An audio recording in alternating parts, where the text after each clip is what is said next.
So is it your position? And I'd like to, hear this in a very sort of understandable for dummies like me to be able to understand.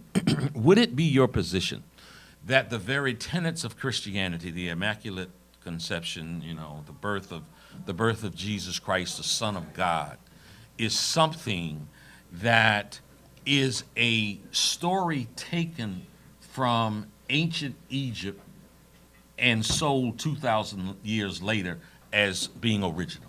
No question about it. No question about it. The baptism, the first baptism, and man, you can go to Kemet today and see scenes of baptism carved on the walls of ancient Kemet.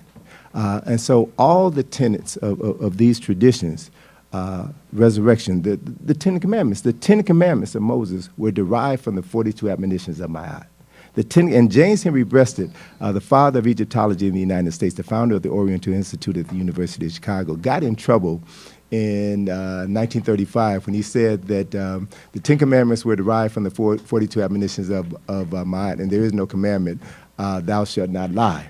Okay, thou shalt not bear false witness against your neighbor. But for folk who are not your neighbor, you can say anything you want to. I mean, that's what's implied. And again, going back to what theologians know of these teachings, the Ten Commandments come out of the Torah, teachings that Moses gave his people. They only apply to Moses' people. They don't apply to everyone else. So those Ten Commandments were guidelines for one segment of people to apply toward their own, but they don't apply to others who are outside of your clan. The impact, give me please, the impact on ancient Egypt, Kemet, the time frame that you're talking about. We've talked mostly about Christianity, right? But that time period, the research, the examples given on Judaism and Islam. Mm-hmm. Well, again, we have the story about Jews coming into Egypt and in a small number and leaving with their numbers increased tenfold. Right? We have the story of them coming into Egypt. And essentially, if you look at the history, they came into Egypt without a God concept, and they left with the knowledge that transformed their consciousness. And they then wrote the story of their struggle through their own cultural lens to give them a place on the world stage among other human beings.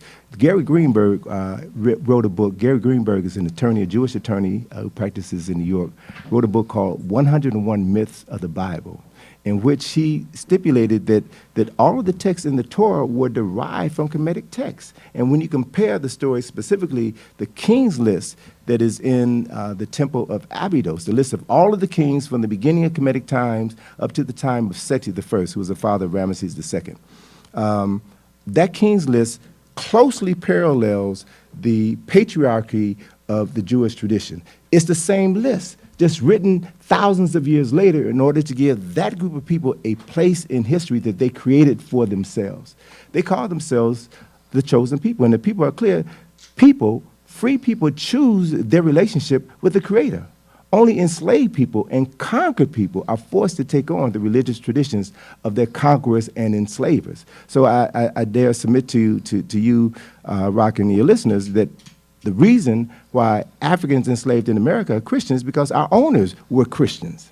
Had we been enslaved in another part of the world, enslaved by Muslims, we'd be Muslims. So all conquered people take on the religious teachings, take on the language, the philosophy, the education of their enslavers. So if you can step out and go beyond that enslavement, and that's one of the reasons why, after 30-some-odd years of researching our history, I began to see myself as less of a historian and more of a memory recovery specialist. Our job is to restore our memories before our worlds were turned upside down. And when we do that, we will find that we were the first human beings to conceive of a God concept, and everyone else only developed a portion of that God concept only after they came to our homeland, sat down at our table, heard us talk about what it meant to identify with a higher power, what it meant to be civilized. And they took the portions of that they could understand, that they could stomach, and took that back home and began to introduce that to their people as their understood relationship with the unseen.